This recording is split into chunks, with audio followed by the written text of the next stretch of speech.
다시 이르시되 내가 가리니 너희가 나를 찾다가 너희 죄 가운데서 죽겠고 내가 가는 곳에는 너희가 오지 못하리라. 유대인들이 이르되 그가 말하기를 내가 가는 곳에는 너희가 오지 못하리라 하니 그가 자결하려는가? 예수께서 이르시되 너희는 아래에서 났고 나는 위에서 났으며 너희는 이 세상에 속하였고 나는 이 세상에 속하지 아니하였느니라. 그러므로 내가 너희에게 말하기를 너희가 너희 죄 가운데서 죽으리라 하였노라. 너희가 만일 내가 그인 줄 믿지 아니하면 너희 죄 가운데서 죽으리라. 그들이 말하되 내가 누구냐? 예수께서 이르시되 나는 처음부터 너희에게 말하여 온 자니라.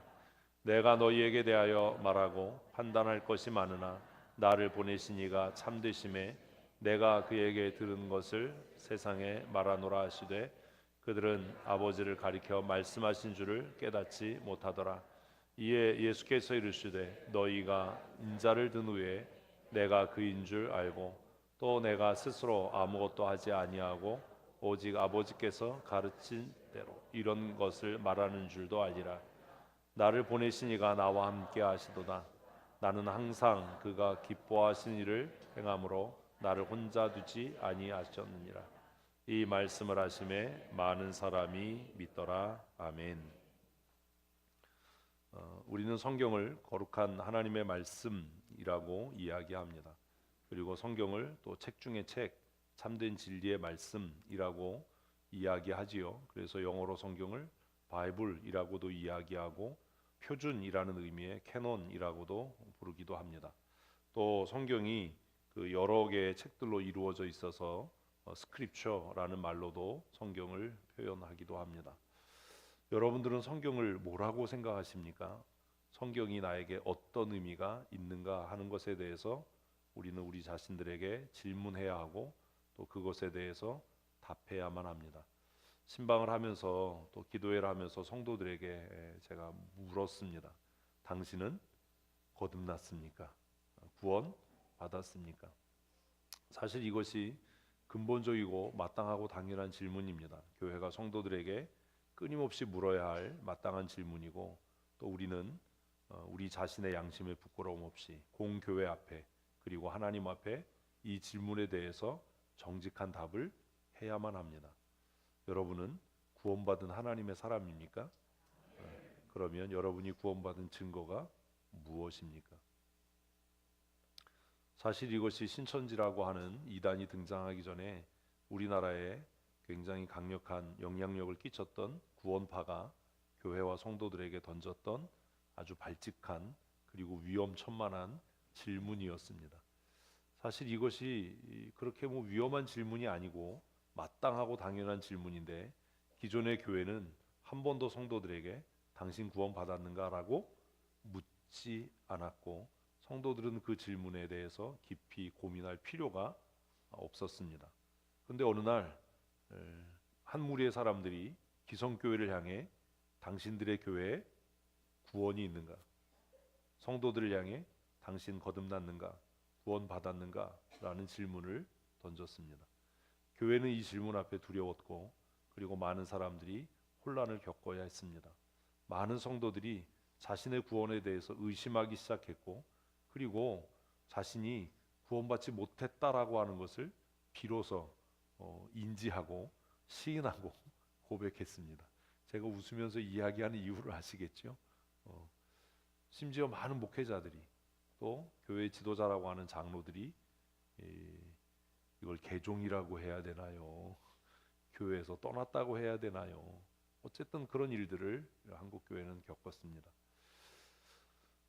그리고 이제 다시 신천지라고 하는 이단이 등장해서 한국 교회를 굉장히 어렵게 하고 있고 또 성도들의 신앙을 흔드는 일들을 여전히 하고 있습니다. 시간이 지나면 이 신천지의 세력도 이제 약해져 가겠지만 또 다른 이단들이 또 등장할 겁니다. 시한부 종말론이라고 했던 다미성교회도 그런 유형이지요. 교회는 이 문제에 대해서 심각하게 고민해야 하고 정직하게 성도들은 답해야 합니다.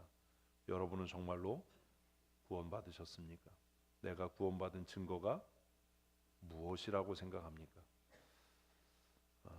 구원파라고 하는 그 이단 집단은 교회를 향해서, 성도들을 향해서 당신 구원받았습니까? 그리고 물론이지요 라고 답하는 성도들에게 당신이 구원받은 증거가 무엇입니까? 언제, 어디서, 몇 날 몇 시에 어떻게 구원받았습니까? 그 구체적인 증거를 대십시오 라고 집요한 질문을 던졌습니다. 교회를 담임하고 있는 목사로 성도들을 보면서 때로는 두려워지고 염려되고 근심하게 되는 원인은 누가 병들고 사업이 어려워지고 가정에 환란이 있어서가 아니라 내 신앙의 양심으로 저 사람이 정말 구원받은 사람일까? 라는 의구심이 들 때입니다. 구원받은 사람이라면 어떻게 저렇게 말할 수 있지? 저 사람이 정말 구원받은 사람이라면 어떻게 저렇게 행동할 수 있지?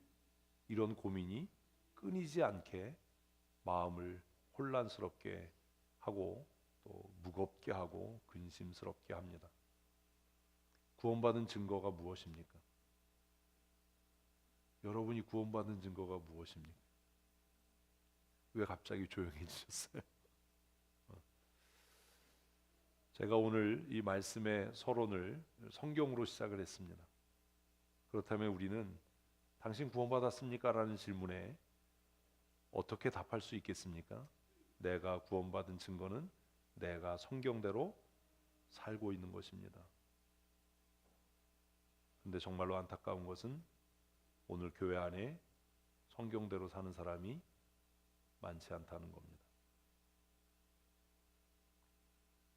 성경을 알지 못하기 때문에 성경대로 살지 않고 상황과 환경이 여의치 못하기 때문에 성경대로 살지 않습니다.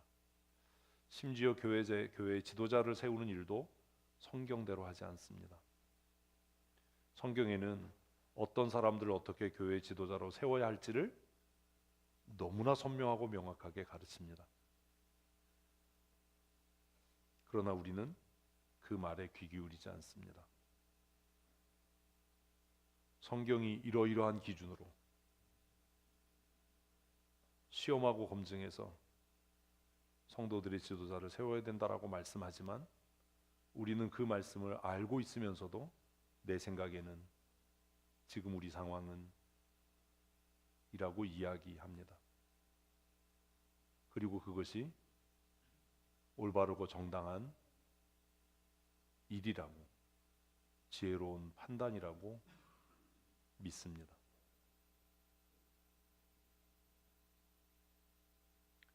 성경이 우리의 삶의 유일한 표준이고 성경이 살아계신 하나님의 말씀이라면 그 말씀이 우리의 생각의 기초가 되어야 하고 우리의 판단과 선택의 근거와 이유가 되어야 합니다.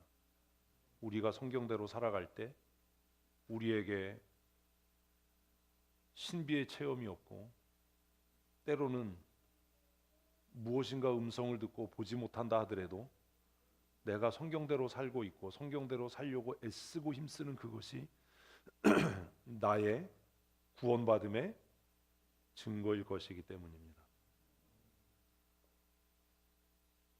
성경대로 합시다.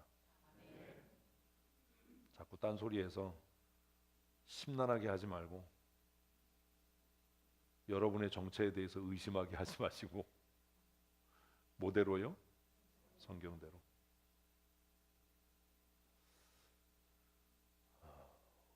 성경대로 사는 것은 굉장히 위험해 보입니다. 힘들어 보이기도 합니다. 왜냐하면 우리는 현실이라고 하는 상황 속에 살기 때문입니다.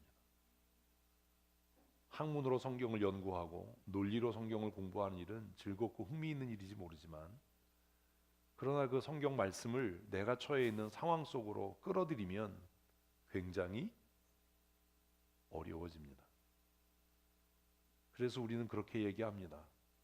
물론 성경이 하나님의 말씀이지, 그런데 그 말씀이 지금의 상황과는 맞지 않아.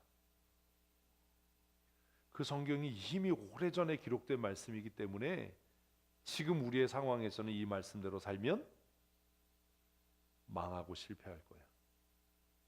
그러니 하나님의 말씀이 그렇다 하더라도 우리는 무엇을 따라? 상황을 따라, 우리가 처해 있는 형편을 따라 이 일을 해야 되는 거지. 성경의 기준대로라면 우리 중에 집사되고 권사되고 장로될 사람이 어디 있겠는가?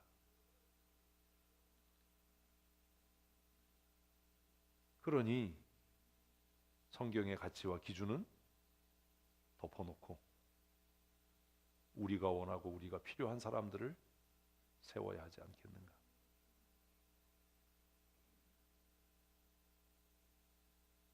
여러분들에게 묻겠습니다.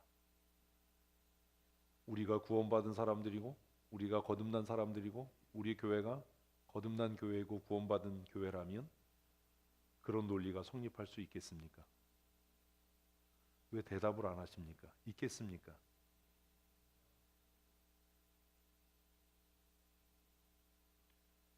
설교는 그냥 공허한 외침에 불과하고 지식의 전달에 불과하고 예배의 한 형식에 불과하다면 우리는 하나님과 아무 관계가 없는 사람이 아니겠습니까?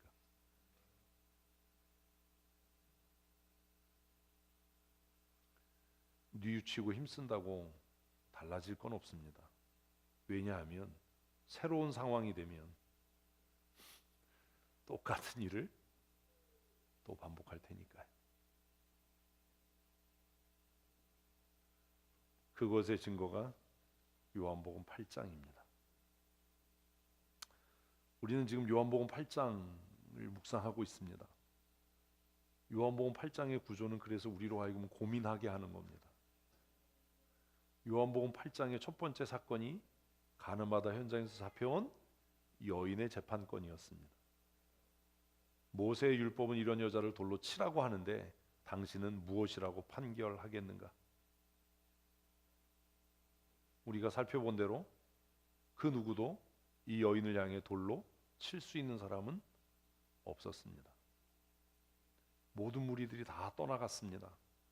그러나 그 현장을 끝까지 지키고 있었던 사람이 누굽니까? 바리새인들입니다. 아니 물론 예수님이지요. 아우 진짜 아주 바리새인들입니다. 그래서 그 현장에 끝까지 남아 있었던 바리새인들과의 논쟁이 시작되는 겁니다. 바리새인들도 그 현장에서 다 떠나버렸다면 논쟁할 이유도 없었겠지요. 모든 사람이 더 떠나간 이후에 예수님은 그곳에 있었던 바리새인들에게 나는 세상의 빛으로 왔다 라고 말씀하십니다. 그리고 예수님의 말씀은 바리새인들과 논쟁의 쟁점이 되죠. 바리새인들은 예수님께서 내가 세상의 빛으로 왔다 라는 말씀을 듣고 너의 증거는 참되지 못하다. 왜냐하면 내가 스스로 너를 증언하니 그 증거가 어떻게 참될 수 있겠는가? 이것에 대해서 예수님께서는 아주 논리적으로 이 문제를 설명합니다. 그러나 그들은 듣지 않습니다. 깨닫지 못합니다. 그래서 두 번째 논쟁이 시작되는 겁니다. 뭐라고요? 너희는 나 있는 곳에 오지 못한다. 한 여인의 사건으로 시작된 8장은 예수님께서 나는 세상의 빛으로 왔다 라는 선언으로 인해서 촉발된 하나의 논쟁, 아무도 그를 잡지 못한 것은 아직 그의 때가 이르지 않았다라는 결론 이후에 다시 시작되는 또 다른 논쟁, 너희는 내가 가는 곳에 올 수 없다. 두 번째 논쟁이 시작되는 겁니다. 그리고 다음 주에 진리를 알지니 진리가 너희를 자유케 할 것이다 라는 말씀으로 이어지는 아주 굉장한 복잡한 구조를 갖고 있는 것이 요한복음 8장의 내용입니다. 가늠하다 현장에서 잡힌 여인의 재판의 사건을 통해서 그들이 무언가를 깨달았다면 이런 논쟁이 더 이상 필요치 않았을 겁니다. 그들은 왜 깨닫지 못할까요? 그게 오늘 사실 말씀의 핵심이고 전부입니다. 본문으로 다시 돌아와서 예수님은 바리새인들에게 내가 가는 곳에 너희는 오지 못한다 라고 말씀합니다. 그래서 바리새인들의 마음에 질문이 생기는 거죠. 도대체 이 사람이 어디로 가기에 우리가 그곳에 갈 수 없다고 하는 것인가? 내가 가는 곳에 너희는 올 수 없다라는 말을 듣고 그들은 내가 이 세상에 빛으로 왔다라는 말씀을 이해하지 못했기 때문에 어떻게 생각한 거예요? 가는 곳이라고 하는 것을 지리적으로 생각한 거예요. 응? 이두메로 가려고 하나? 응? 갈릴리로 다시 돌아간다는 말인가? 아니면 이방의 땅 두로와 시돈 지역으로 간다는 건가? 거길 왜 우리가 못 따라가? 거긴 우리가 따라갈 수 있지. 그러나 그가 내가 가는 곳에 너희가 올 수 없다라고 말한 것을 보니 그가 스스로 죽으려는가? 너무 합리적이잖아요. 예? 우리는 신앙생활하면서 합리적이라는 말에 자주 속아요. 얼마나 그들의 생각이 합리적이에요? 만약에 예수가 갈릴리로 간다면 우리가 따라갈 수 있지요. 두로와 시돈으로 가도 따라갈 수 있잖아요. 아니 예루살렘을 떠나서 어디로 간들 바리새인들이 왜 못 따라가겠어요? 끝까지 따라가서 시비를 걸어야지. 끝까지 따라가서 논쟁을 해야지. 그런데 아니 예수 그가 도대체 어디로 가는가? 왜 우리는 그곳에 갈 수 없다라고 하는가? 그래서 그들 머릿속에서 논리적으로 추론한 결론이 뭐예요? 자살하려고 그러나 보다. 그가 자결하려는가? 목매달아 죽으려고 하는가? 그래서 우리가 그가 간 그곳에 올 수 없다고 하는가? 얼마나 합리적이에요. 자기들 딴에는 굉장히 합리적이고 논리적이고 똑똑하다라고 생각했을 거 아닙니까?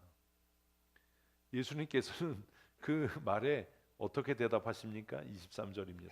예수께서 이르시되 너희는 아래에서 났고 나는 위에서 났으며 너희는 이 세상에 속하였고 나는 이 세상에 속하지 아니하였느니라.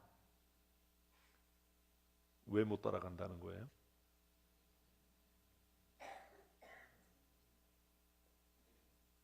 예수님의 답은 그들의 논리와 상상을 아주 그냥 멋지게 박살을 냈지요. 내가 해외로 가기 때문에 말레이시아 가도 같이 가잖아요. 비행기 티켓만 끊으면. 예수님의 답은 그렇습니다. 첫 번째는 뭐예요? 정리가 안 되세요? 첫 번째가 뭐예요? 근본이 다르다는 거예요. 출생지가 다르다는 거예요. 근본적으로 다르다. 뭐가 달라요? 근본적으로 다르다니까요. 뭐가 다르다고요? 근본이 다르다고요. 너희는 땅에서 났고 나는 하늘에서 났다. 그 다음 또 뭐가 다르다는 거예요? 네, 속한 세상이 다르다는 겁니다. 속한 세상이 다르다. 웃기고 재밌는 얘기 하나 해드릴까요? 때로 여러분이 제가 이해 안 되는 것도 이런 거 아닙니까? 이해가 안 돼. 안 되지요. 왜요? 속한 세상이 다른데요. 속한 세상이 다르니까 생각하는 방식이 다르고 속한 세상이 다르니까 추구하는 바가 다르고, 뭐가 달라요? 목적지가 다르지 않습니까? 바리새인들은 예수님의 이 말을 이해했을까요? 못했을까요? 못했겠죠. 들으면서 그랬을 거 아니에요. 지도 갈릴리에서 태어났으면서, 지도 유대인이면서, 뭐가 근본적으로 다르고 뭐가 속한 세상이 다르다는 거야. 옆 사람 한번 쳐다보세요. 그러니까 얘기해야 돼요. 내가 뭘로 보이니? 이 무서운 얘기 같잖아. 내가 네 엄마라고 생각하니? 뭐 이거잖아요. 떡 하나 줄게 앉아봐. 뭐 떡 하나 주면 앉아봐. 뭐 이런 얘기처럼. 같은 옷을 입고 같은 공간에서 예배한다고 그와 내가 같은 세상에 속해 있다고 착각하지 마십시오.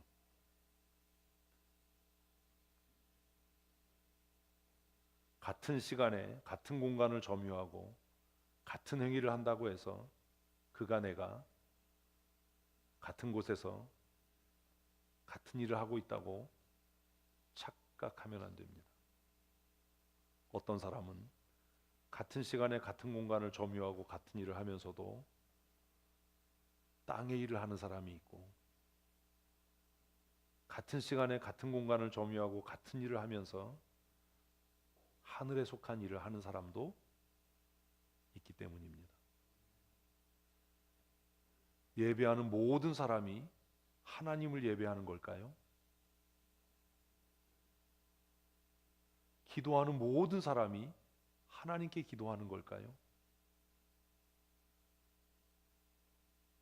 예수의 이름으로 기도합니다, 아멘 한다고 해서 그 기도가 다 하나님께 드려지는 기도라고 생각하십니까? 한 공간에 모여서 주 예수 이름 높여 소리를 내서 노래를 한다고 해서 그 노래가 같은 하나님께 드려지는 찬송이라고 생각하십니까? 아닐 겁니다.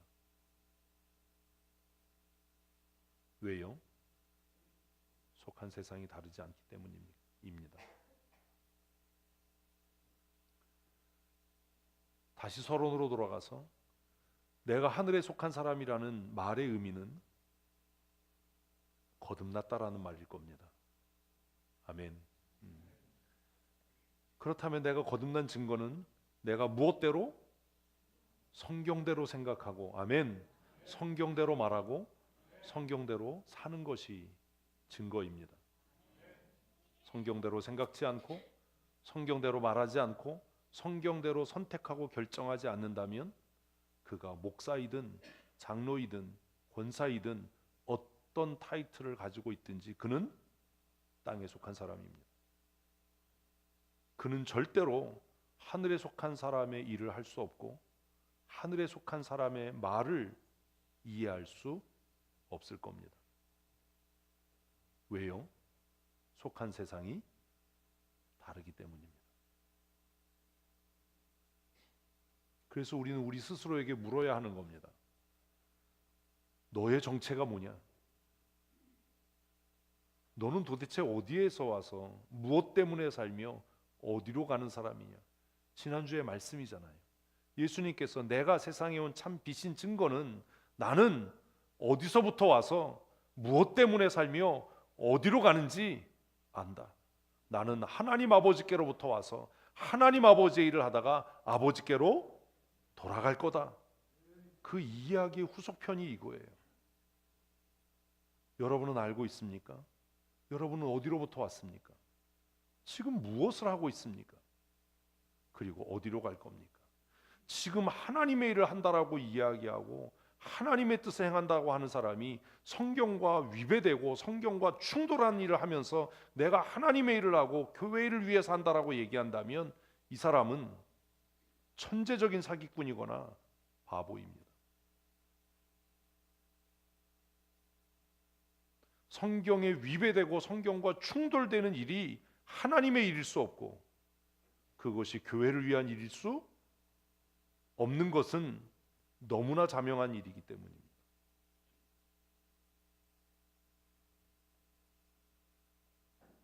여러분은 어디에서 와서 지금 무엇을 위해서 살다가 어디로 갈 겁니까? 내가 선택해야 되는 거 아닙니까? 내가 죄 가운데 태어났다 하더라도 예수 그리스도의 은혜로 말미암아 죄 사함 없고 거듭나서, 아멘을 아무도 안 하네. 다 딴 데로 가세요. 비록 썩어질 육체를 입고 살지만 하나님의 일을 하다가, 주의 일을 하다가 내 생명이 끝나는 날 하나님께로 갈 줄로 믿습니다. 아멘. 이런 자들이 하늘에 속한 자들입니다.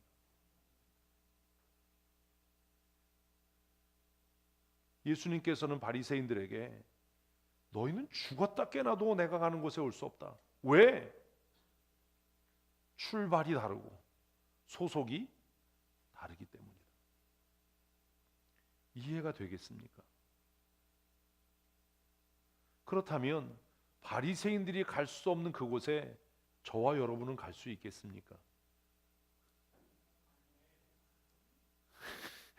이게 뭐 아멘도 아니고 라면도 아니고 무슨 뭐 이게, 예? 그럴 수 있겠습니까? 그렇다면 어떻게 그럴 수 있습니까? 이것에 대해서 논리적으로 설명해야 되지 않습니까? 그것이 24절입니다. 같이 읽습니다. 그러므로 내가 너희에게 말하기를 너희가 너희 죄 가운데서 죽으리라 하였노라. 왜 그들이 예수님이 가신 그곳에 못 가요? 그들의 죄 가운데 죽을 것이니까. 앞에 거 빼놓으면 안 돼요. 누구의 죄 때문에 죽는지는 알아야지 무슨 죄 가운데 죽어. 까맣게 칠해놨는데도 짜증나게. 누구의 죄 가운데, 뭘 또 그들의 죄야, 내 죄지. 땅에 속한 사람, 하나님께로부터 나지 않은 사람, 거듭나지 않은 사람, 구원의 은혜를 받지 못한 사람은 어디 가운데 살다가, 자기 죄 가운데 살다가 자기 죄로 말미암아 죽어 지옥으로 갈 겁니다. 아멘. 그가 어떻게 하늘에 속한 사람의 일을 이해할 수 있겠습니까?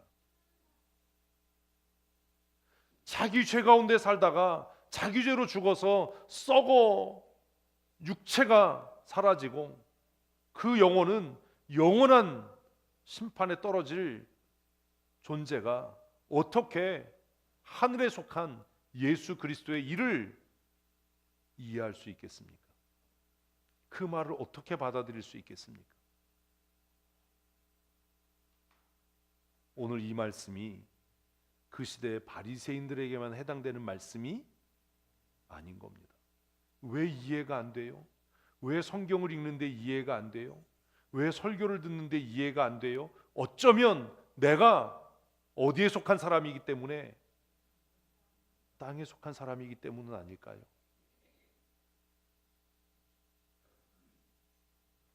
아무리 열심히 성경을 읽고 아무리 성경을 이해하려고 노력하고 애써도 안 되는 이유는 어쩌면 내가 아직 어디에 속한 사람이기 때문에, 세상에 속해 살아가는 사람이기 때문은 아니겠습니까?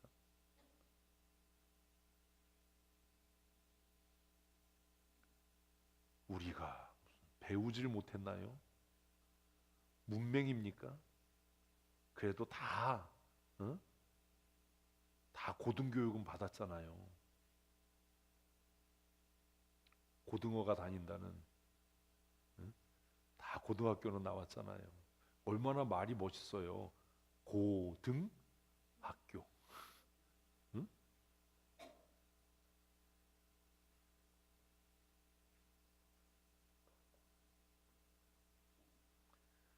우리가 여전히 우리 죄 가운데 살다가 우리 죄로 인해서 죽음에 이르게 된다면, 그럴 존재라면 우리가 아무리 애쓰고 수고한들 하나님의 말씀을 이해할 수는 없을 겁니다.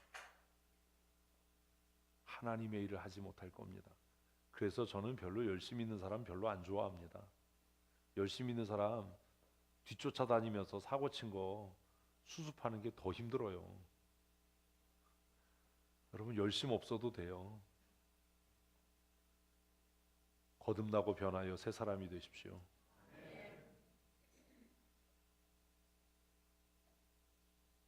열심을 내지 마시고, 거듭남이 뭔지를 모르는 사람은 성도들에게 뭐라고 권면해요? 열심히 좀 해, 열심히 좀 해, 열심 좀 내. 맨날 하는 소리가 그거, 열심 좀 내. 우리가 열심을 낸다고 해서 그게 하나님께 영광이 되겠습니까? 그게 무슨 유익이 있겠습니까? 결국 자기 죄 가운데 살다가 자기 죄로 죽을 죄인이 열심을 내서 행한들 그게 죄밖에 더 되겠습니까? 그러면 어떻게 우리는 바리새인들, 성경에 그렇게 정통했던 바리새인들이 가지 못하는 주님께서 가신 그곳에 갈 수 있겠습니까? 그것에 대해서 예수님께서 말씀하지 않는다면 예수님이 나쁜 거죠. 그죠? 예수님은 그런 분이 아니잖아요. 그래서 24절 후반부에 이렇게 기록되어 있습니다. 같이 읽습니다. 너희가 만일 내가 그인 줄 믿지 아니하면 너희 죄 가운데서 죽으리라. 역설적 강조잖아요. 어떻게 하면? 믿으면 산다. 뒤집으면 믿으면 산다. 믿으면 산다. 어떻게 깨달아요? 믿으면 깨달아요. 오늘 설교 제목을 이해를 못하는 거죠. 믿어서 깨닫게 되는 은혜. 이런 은혜를 주실 줄로 믿습니다. 지금 바리새인들은 왜 안 깨달아져요? 에이, 또 앞에를 빼먹잖아. 예수님을 믿지 않으니까. 예수님을 믿지 않으니까. 그러니까 계속 시비 걸고 논쟁하는 거예요. 예수님을 믿지 않으니까. 왜 잔소리해요? 그 상대를 믿지 않으니까요. 응? 여러분 신앙생활이 왜 재미없는지 아세요? 저를 믿지 않아서예요. 그 제가 얘기했잖아요. 어느 교회 가서 어떤 목사와 신앙생활 하든지 그 목사와 친해져야 신앙생활이 즐겁다. 우리는 가끔 그런 얘기합니다. 우리가 뭐 하나님 보고 예수 믿지 뭐 사람 보고 믿냐? 아니에요. 교회가 시끄러워지고 교회를 떠나는 사람들, 하나님 때문에 교회 떠나는 사람 하나도 없어요. 우리 아주 그런 거짓말을 입에 달고 살아요. 응? 여러분이 누군가에게 아유 하나님 보고 예수 믿는 거지 사람 보고 예수 믿어. 목사도 사람이니까 목사 보지 말고 하나님 보고 신앙생활해. 이래서 교회 남은 사람 있습니까? 그런 사람 없습니다.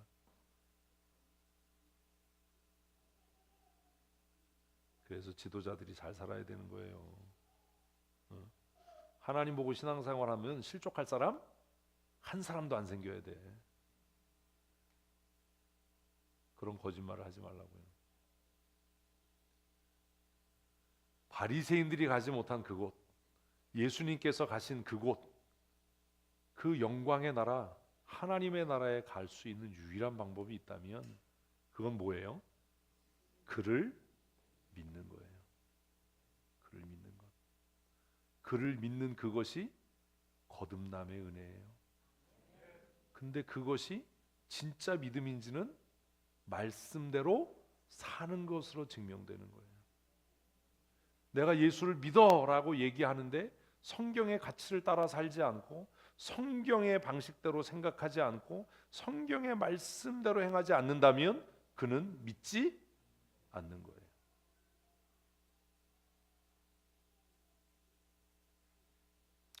내일 제가 그렇게 싫어하는 비행기를 타거든요.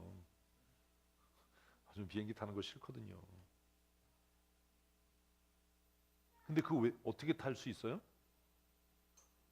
한 번도 얼굴을 보지 못한 기장을 믿는 거예요. 네? 아니 이 사람이 뭐 우울증 환자인지 정신병자인지 북한으로 갈 놈인지 네?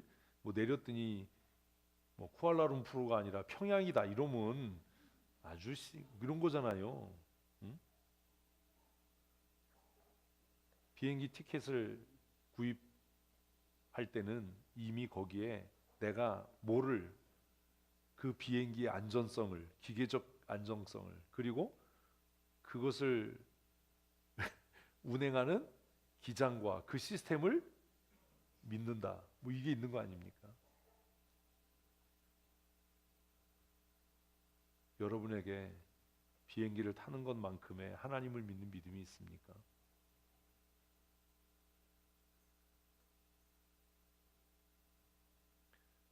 에어아시아를 타는데 그래도 다행이죠. 뭐가 다행이냐면 에어아시아가 아주 심심하지 않게 떨어지거든요.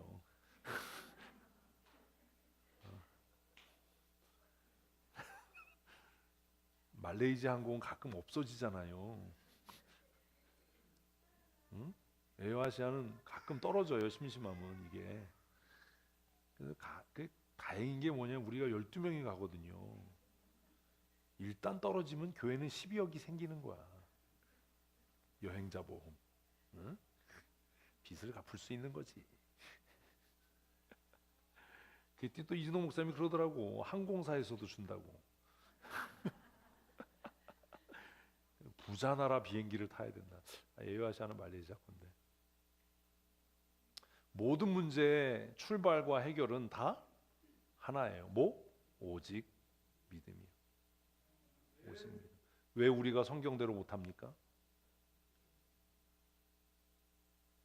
하나님의 위대함보다 상황의 위급함을 믿는 겁니다. 아닙니까? 전능하신 나의 주 하나님은 능치 못함이 없다라고 떠들어는 대면서도 전능하신 하나님의 능력, 하나님의 역사 경영, 하나님의 통치, 하나님의 주권보다 뭘 믿어요? 지금 상황의 위급함, 상황의 다급함, 이걸 믿는 거 아닙니까? 안 믿는 사람은 없습니다. 무언가를 다 믿고 살아갑니다.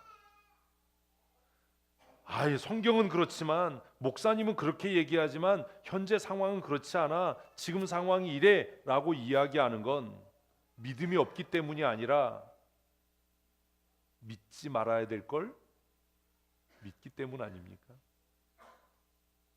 믿음 없는 사람은 아무도 없어요. 믿음 없다고 거짓말하지 마세요. 모두가 믿음이 있어요. 그 중에 제일 허접한 믿음이 뭐냐면 자기 자신을 믿는 거예요. 응? 옛날 돌아가신 우리 아버지처럼 내 주먹을 믿어라 뭐 이런 거죠. 나 자신을 믿는 것. 응? 나중에 병들고 연약해지니까 자기 몸도 못 가누는 자신을 믿고 사는, 나 자신을 믿으니까 항상 말끝마다 뭐라고 얘기해요? 내 생각에는, 내 판단에는, 내 경험에는 내가 정말 그렇게 믿을 만한가요? 내가 그렇게 신뢰할 만한 존재인가요?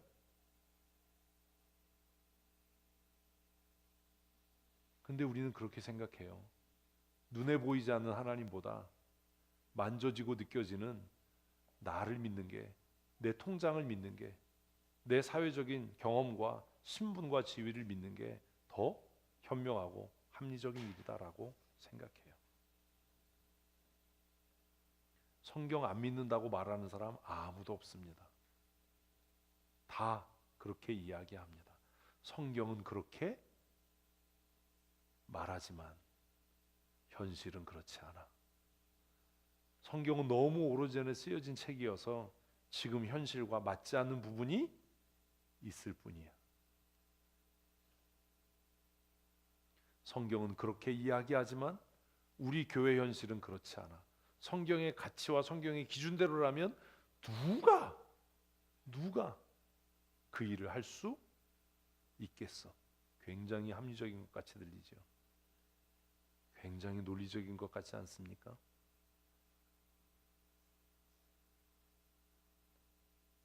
우리에게 믿음이 없는 게 아닙니다. 믿음의 대상이 다르고 믿음의 색깔이 다를 뿐입니다. 땅에 속한 사람은 땅에 속한 믿음을 이야기합니다. 하늘에 속한 사람은 하늘에 속한 사람답게 하늘에 속한 믿음을 이야기합니다. 땅에 속한 사람은 눈에 보이는 병력을 이야기합니다. 하늘에 속한 사람은 눈에 보이지 않지만 우리와 함께한 자가 저들보다 많다라고 이야기합니다. 누구 얘기인지 아시죠?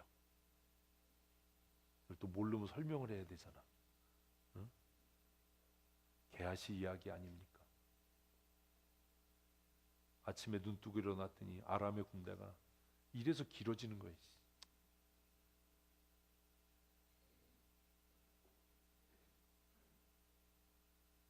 눈에 보이는 애굽의 군대가 두렵고 자신들의 앞을 가로막고 있는 홍해가 두렵지만 하늘에 속한 사람은 그 홍해를 가르고 마른 땅같이 건너게 하실 하나님을 신뢰하는 겁니다. 우리에겐 그런 믿음이 있습니까?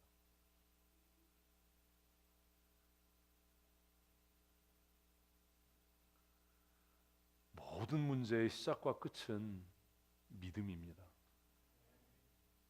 여러분 무엇을 믿고 살아갑니까? 어떤 믿음이 있습니까?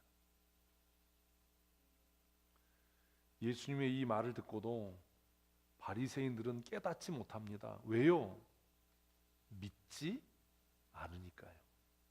응? 이게 정리가 돼야 돼. 왜 못 깨달아요? 믿지 않으니까요. 믿지 않는 사람들의 항상 공통된 말이 뭔지 아세요? 이해가 안 돼서 믿을 수 없다예요. 논리적이지 않아서 믿을 수 없다예요. 합리적이지 않기 때문에 따를 수 없다예요. 제가 물을게요. 말씀으로 천지를 창조한 것이 합리적입니까? 그게 논리적입니까? 이성적입니까? 홍해가 갈라져서 마른 땅같이 건너는 게 합리라고 생각하십니까? 하나님이신 예수 그리스도가 동정녀의 몸에서 탄생해서 십자가에 죽으시고 부활하신 것이 논리적이라고 생각합니까? 그게 이해되는 일입니까? 제가 가장 이해 안 되는 건 하나님께서 나를 위해 예수 그리스도를 이 땅에 보내셨다는 겁니다. 탈북민들이 국정원에 가서 펑펑 우는 일이 그거라는 거예요. 도대체 내가 뭐길래 이 나라가 나를 이렇게 환대하고 귀하게 여겨주는가?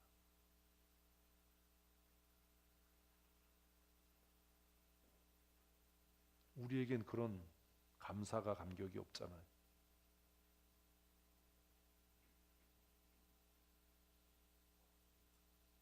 합리적이어서 논리적이어서 예수를 믿습니까? 아닙니다. 이해돼서 예수를 믿습니까? 아닙니다. 그것이 그냥 은혜로 믿어지기 때문에 이해되고 깨달아지는 거 아닙니까?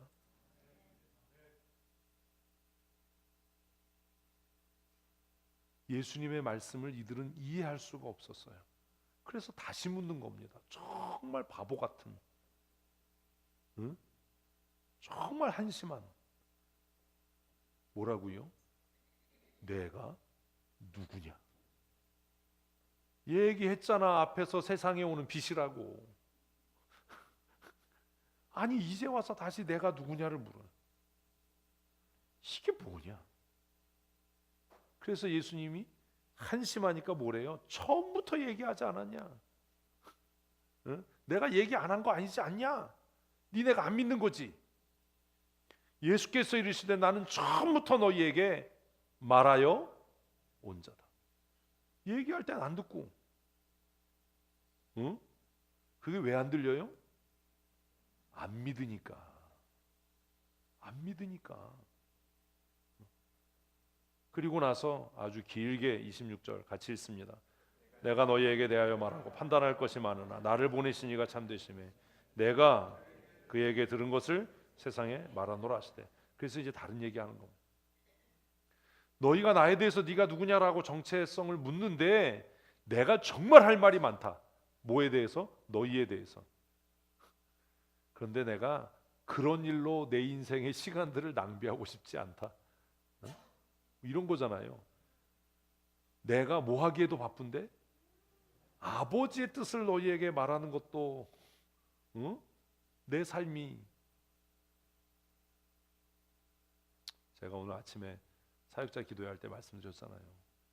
그냥 뜻대로 하세요, 마음대로 하세요. 이 얘기는 진짜 그대로 하라는 얘기가 아니다. 논쟁하고 다투고 싸우는 일에 시간을 소모하고 싶지 않다는 말이다. 그거 말고도 할 일이 많은데 왜 그 일을 위해서 내 에너지를 낭비하고 내 시간을 소비하니? 그 시간에 차라리 낮잠을 30분 자든지 커피를 한 잔 마시면서 공상의 나래를 펴든지 책을 한 자 더 읽지. 어차피 듣지도 않고 어차피 이해도 못할 그 끝없는 이야기를 뭐하러 하겠냐. 아마 이 얘기도 이해가 안 됐을 거예요. 바리새인들은 예수의 말씀을 듣고도 믿지 않으니까 이해가 안 되고, 그래서 네가 누구냐 도대체 라고 얘기하니까 예수님이 내가 처음부터 내가 누군지를 말하지 않았냐? 그런데 너희가 듣지 않고 믿지 않는데 내가 다시 내가 누군지를 설명해야 될 이유가 뭐가 있겠냐? 오히려 내가 너희에 대해서 판단하고 너희에 대해서 할 말이 많이 있지만 그 일을 하기 위해 내 이 아까운 시간을 허비하고 싶지 않다. 나는 그냥 나를 보내신 아버지의 말씀을 세상에 전할 뿐이다. 그러면 그러잖아요. 여러분들도 아니 좀 설명을 이해되게 설명해 주면 순종할 거 아니에요. 제가 제일 많이 듣는 얘기거든요. 좀 잘 설명해 주면 따를 거 아니에요. 따를 거였으면요 설명 안 해도 따라와요. 예수님이 오히려 바리새인들 붙잡고 지금 잘 설명하고 이러면 이 사람들이 순종하고 잘 따라왔을까요? 에휴. 제가 여러 번 얘기하지 않았습니까? 순종과 헌신은 이해돼서 하는 게 아니라 어떨 때 하는 거라고요? 믿어질 때 하는 거라고. 믿어질 때. 그 제가 처음부터 여러분을 만날 때 그랬잖아요. 내가 딴짓 안 하고 이단 안 가르치고 딴 데로 여러분 이끌어가지 않을 테니까 뭐 해라? 믿고 따라와라. 안 따라오잖아요.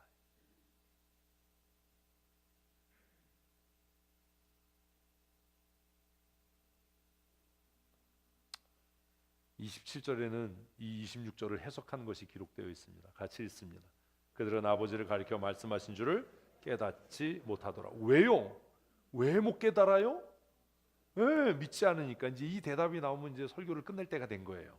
왜 못 깨달아요? 믿지 않으니까. 내가 왜 큐티가 안 돼요? 믿지 않으니까예요. 아니 진짜로 하나님이 내 삶을 경영하고 계시다는 것을 믿지 않으니까.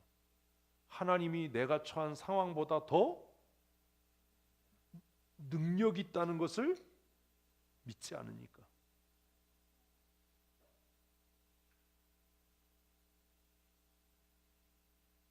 그들은 왜 예수님과 이렇게 긴 논쟁을 하는데도 깨닫지 못합니까? 그들에게 믿음이 없기 때문입니다. 어쩌면 정확하게 말하면 믿고 싶지 않아서입니다. 상처가 많고 열등감이 많은 사람들이 믿음을 갖기가 어려워요. 왜요? 인정하고 싶지 않거든요. 믿고 싶지 않거든요. 인정하고 믿으면 내가 틀렸다는 것을 내가 시인하는 게 되거든요. 죽어도 안 굽힙니다. 겉으로는 예의 있는 척하고 겉으로는 믿는 척하는데 마음에서부터 인정이 안 되는 겁니다.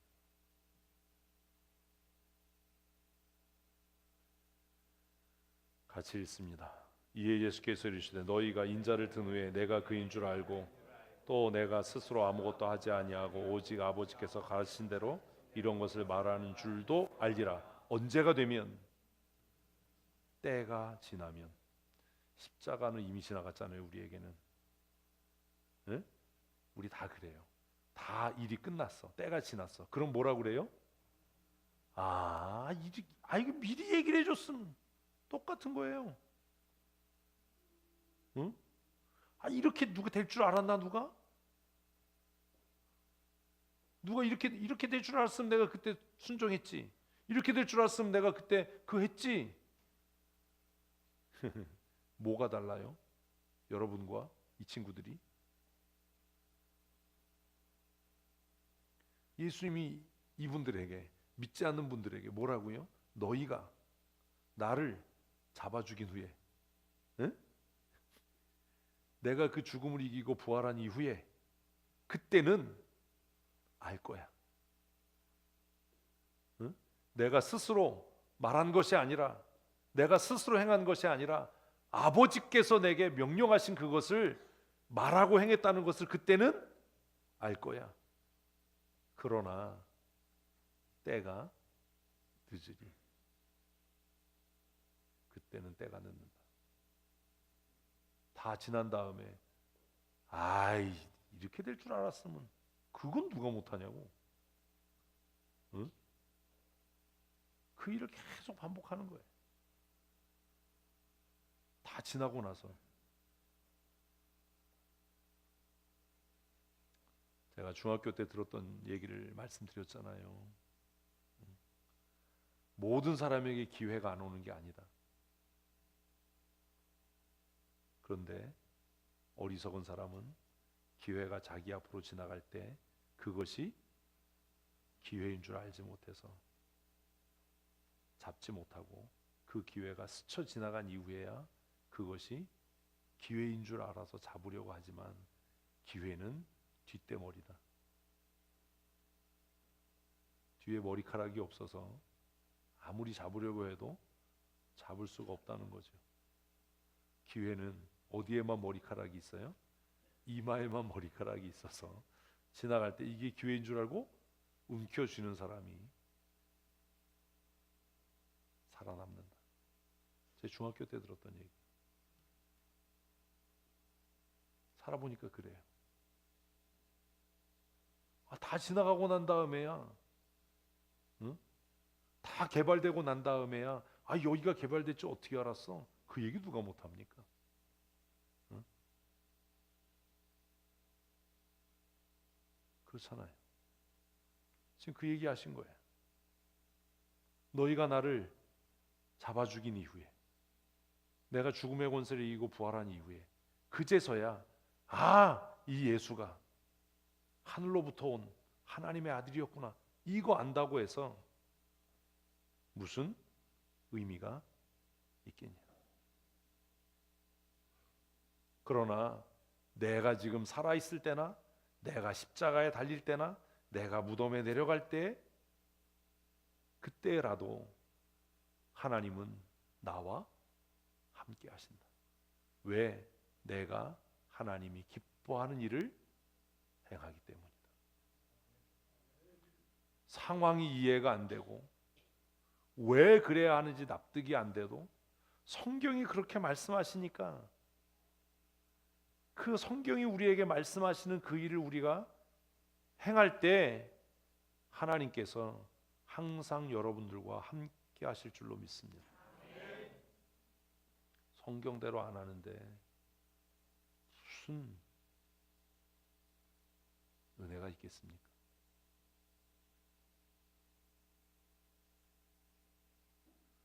그리고 이 긴 논쟁의 끝은 너무 허무하게 끝나요. 어떻게 끝나요? 많은 사람이 믿더라. 그래서 그냥 결론이에요. 그래서 오직 믿음이구나. 이해가 아니고 뭐다? 믿음이다. 그래서 찬송한 거예요. 뭐가 이기네? 믿음이 이기네. 주 예수를 믿음이 이기네. 여러분이 앞으로 어떤 목사님들과 신앙생활을 하든지 그분을 믿으십시오. 그러지 않으면 신앙의 기쁨, 교회의 기쁨, 예배의 기쁨은 없습니다.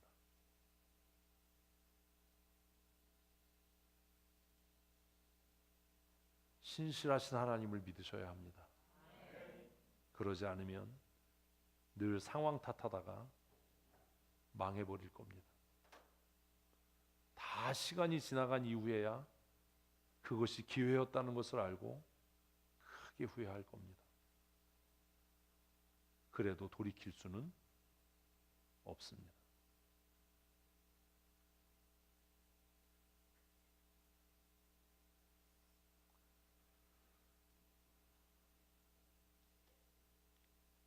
서재에서 손을 닦았어요. 어제 신방 가기 전에 변기를 닦았어요. 응? 손을 닦고 나서 변기를 닦고 손을 닦고 나서 수건에다가 손을 이렇게 닦는데 설립 60주년 임직 감사 예배 써 있었어요.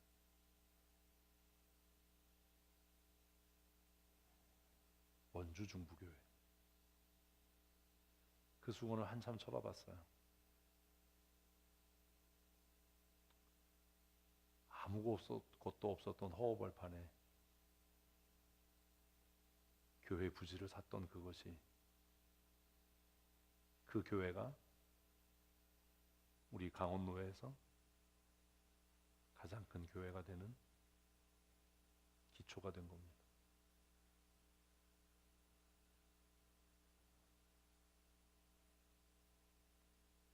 거기 아무것도 없었거든요. 논이었거든요.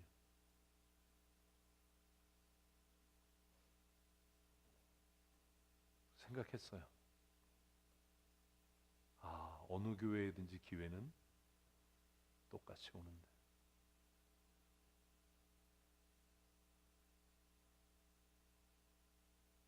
우리는 올해가 70주년인데 이게 뭐지?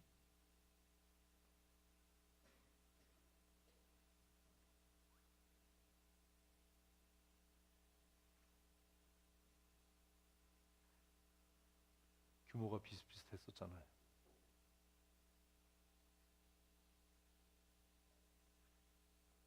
우리의 삶에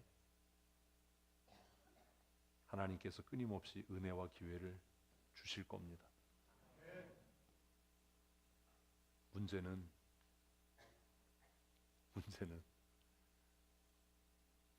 말씀에 순종하고 성경의 가치대로 살아서 그 기회를 기회되게 할 것인가, 발로 걷어차고 엎어버릴 것인가는 우리가 결정하는 겁니다.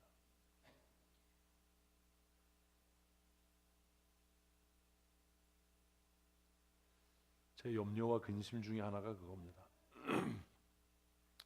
지금은 아직 그런 일이 일어나고 있지 않지만 춘천도 점점 도시가 공동화되면 아, 우리 교회는 어떻게 될까?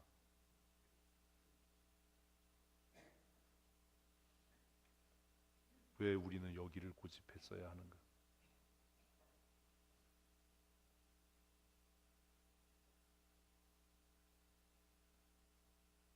왜 우리는 하나님이 기회를 주실 때 그 기회를 기회로 삼지 못하는가?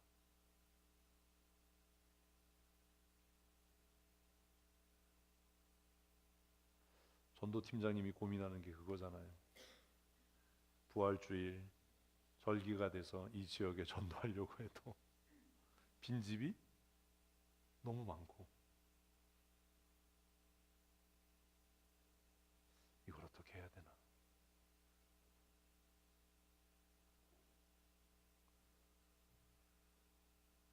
하나님께서 우리에게 또 다른 기회의 문을 열어주실 때 내 생각, 내 뜻, 내 고집, 인간적인 전문가 타령 고만하고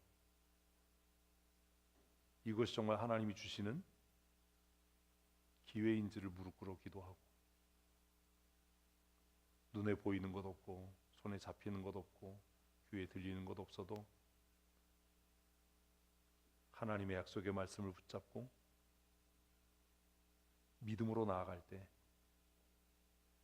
하나님께서 우리를 통해 이루고자 하시는 하나님의 큰 구원의 뜻을 이루게 하실 줄로 믿습니다. 지식이 아니고 경험이 아니라 오직 믿음으로, 오직 믿음으로 하나님의 약속의 말씀을 붙잡고 힘차게 믿음으로 전진해 나가는 우리 춘천 성도교회 성도들 되시기를 소원합니다. 교회의 머리가 되시는 우리 구주 예수 그리스도의 크신 은혜와 아버지 하나님의 크고 놀라우신 사랑하심과 성령님의 교통하시며 충만케 하시고 상황과 환경을 뛰어넘고 우리의 지식과 경험을 의지하지 아니하며 하나님의 약속의 말씀을 믿어 그 말씀 따라 순종하고 믿음의 선한 싸움을 싸워가게 하시는 강권적인 은혜와 충만케 하시는 역사하심이 오늘 주 앞에 나와 함께 말씀을 묵상하며 오직 믿음으로 순종의 삶을 살아 하나님이 주시는 은혜의 때를 자신의 것으로 삼고 승리하는 믿음의 사람으로 살아가기를 다짐하는 사랑하는 주의 권속들 머리머리 위에와 우리 사랑하는 춘천 성도교회 위에 영원토록 함께 있을지어다. 아멘.